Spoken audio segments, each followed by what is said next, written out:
veux apprendre,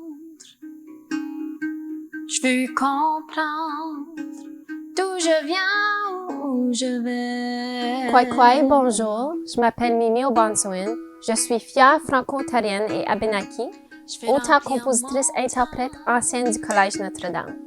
Le bien-être d'une personne est lié à son sens d'appartenance, à son identité, à sa fierté, à sa famille et sa communauté, et même son esprit comme être humain.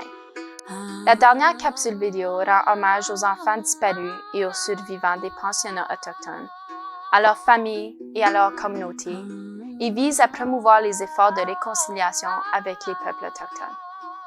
Nous vous invitons à visionner ces capsules vidéo avec esprit ouvert. Ani Bosho, Wilmornan Dishtakas, Giwed Nonganosut Mahingandas, Mahingandorum, Vichibagwadaranganojoba. My name is Will. My spirit name is North Facing Wolf, and I'm of the Wolf Clan. I come from a community called Michipicoten, and it's north of Sault Ste. Marie, but I live here in Sudbury, Ontario. And I've been honored and asked to speak about the origin of the Orange Shirt and the Orange Shirt Day. As Phyllis Webstad had in her youth, when she was a child, as a student going into residential schools, her parents had prepared her, cleaned her, dressed her in this bright orange shirt, and a brand new shirt that was bought specifically for her first day of school as she was being put into residential school. But once she arrived at the school, the parents were unaware of what was the true intent, or if they did, they were wishing it wouldn't be as bad as what they had gone through. As a young girl, she was unaware of what was going to be expected of her. And as soon as she entered that school, that orange shirt was taken, her identity was taken, her language was taken, her whole culture was denied to her, as was hundreds of thousands of Indigenous children that attended residential schools. And the role that was to remove them from who they were as Indigenous peoples. And that's one of the things that the Orange Shirt Day is to symbolize, is as she was celebrating in coming forward as an adult, as an elder, as a grandmother, saying that we need to remember what was done to those kids in schools. And as other things have occurred in Canada's history with the TRC, the Truth and Reconciliation Commission, and the recognition that Canada has a history of genocide against Indigenous peoples due to what was done to them in residential schools, that we need to understand our shared history in Canada. And when we honor that orange shirt, we honor the Orange Shirt Day. And no different as we honor that all children matter, we also recognize that Indigenous children matter as well. And when we celebrate that Orange Shirt Day, we're celebrating the importance of all that we can learn from one another.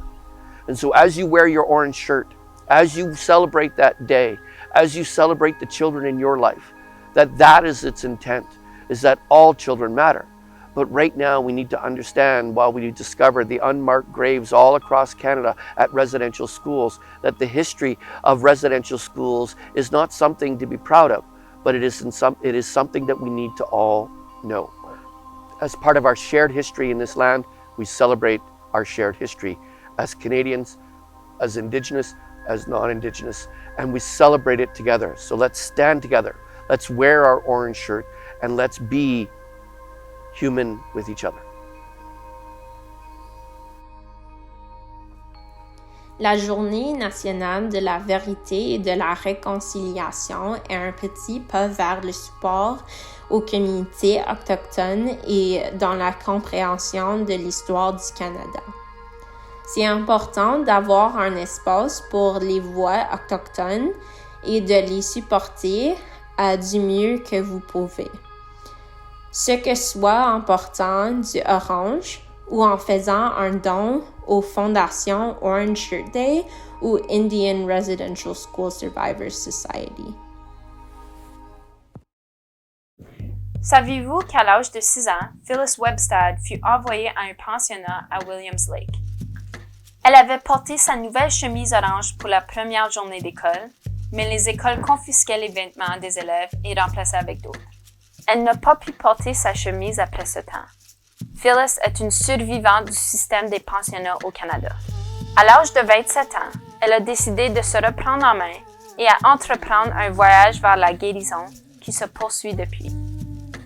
La première journée de la chemise orange a eu lieu en 2013.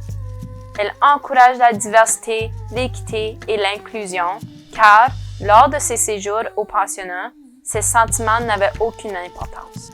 Nous voulons rendre hommage aux enfants disparus et aux survivants des pensionnats autochtones, à leurs familles et à leur communauté.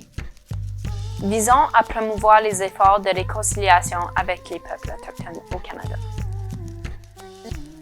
Le 30 septembre est une journée qui porte toujours vraiment lourd sur mon cœur. Et quand je peux partager ma musique sur une estrade, et surtout cette journée-là, je pense à tous les musiciens et musiciennes qui ont été perdus, les enfants qui n'ont pas eu la chance de s'exprimer, de partager leurs chansons et leurs histoires à travers de la musique. Donc, je pense à ces voix-là et j'espère porter cette énergie-là pour eux. C'est aussi une journée que j'encourage les gens de toutes les communautés, non seulement les communautés autochtones, mais tout le monde, de changer la façon dont on pense envers nos communautés autochtones, envers les survivants et de vraiment avoir empathie.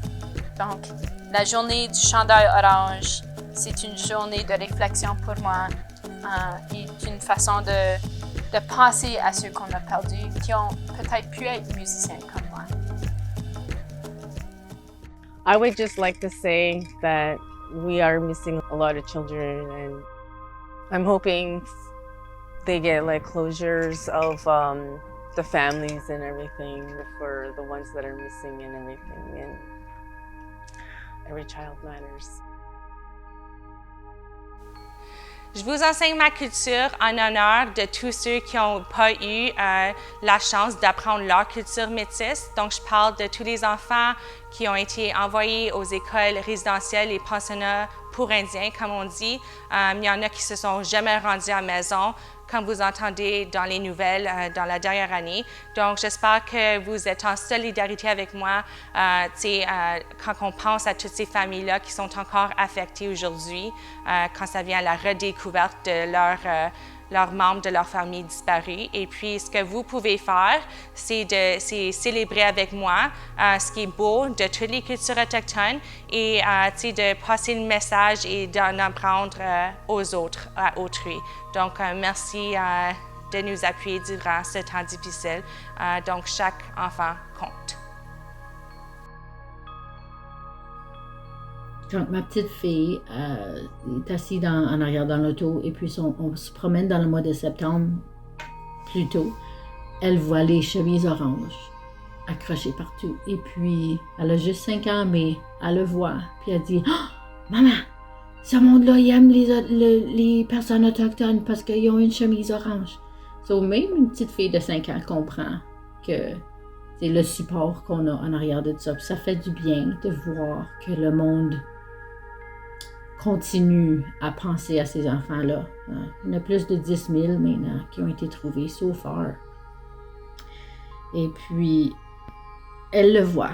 Ma petite fille de 5 ans, elle le voit. Et puis, mon petit garçon de 7 ans, lui, Loïc, quand il a appris qu'est-ce qui arrivait, il a eu peur parce que lui, il pensait encore que ce serait possible de faire ça. Et puis, j'ai expliqué que maintenant, le monde sache mieux maintenant, puis c'est pas correct. Ça n'a jamais été correct. Et puis, c'est avec l'éducation et puis les tout petits gestes, un à la fois, que ça va créer une grosse chose. Puis la réconciliation, il n'y aura jamais la réconciliation sans la vérité. Donc, il faut la savoir toute. Et puis, ça va faire mal.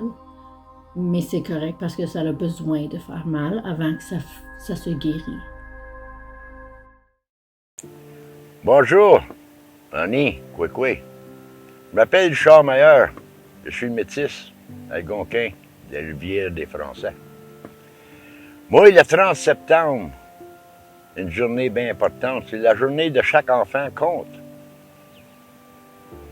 Puis j'ai juste une chose à dire qui me passe dans la tête. C'est la journée que ma petite cousine Diane Provost, une métisse de 2 ans, qui a été prise par quelqu'un que je n'ai jamais revu. C'est la première fois que ça arrivait dans le district de Sudbury qu'un enfant a été pris. C'était le 17 septembre 1966 au parc Grundy, juste à côté du Highway 69.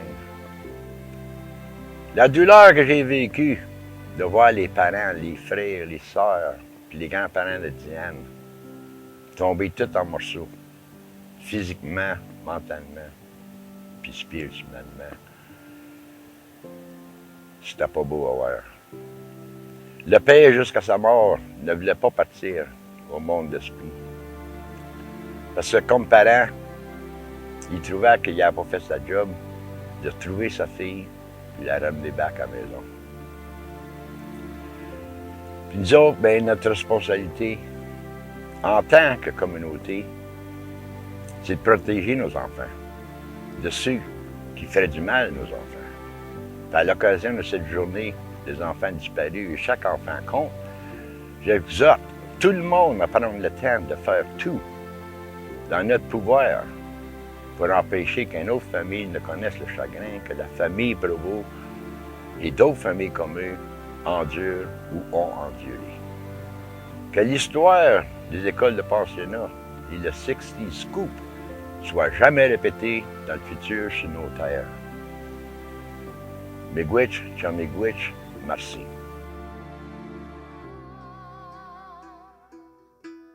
Nous tenons à remercier les parents et les personnes de ressources culturelles de nos communautés Premières Nations, Métis et Inuits qui ont collaboré à la création de cette capsule vidéo. Maintenant, nous aimerions vous offrir à votre tour de profiter d'une activité de bien-être et de guérison.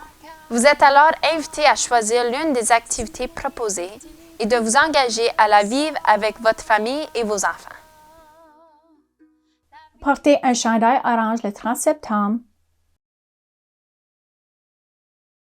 Peindre chaque enfant compte sur une fenêtre à la maison. Nous tenons à remercier nos invités pour leur partage enrichissant. N'oubliez pas de visionner les autres capsules vidéo. Un grand merci, Miigwech ou Liuni.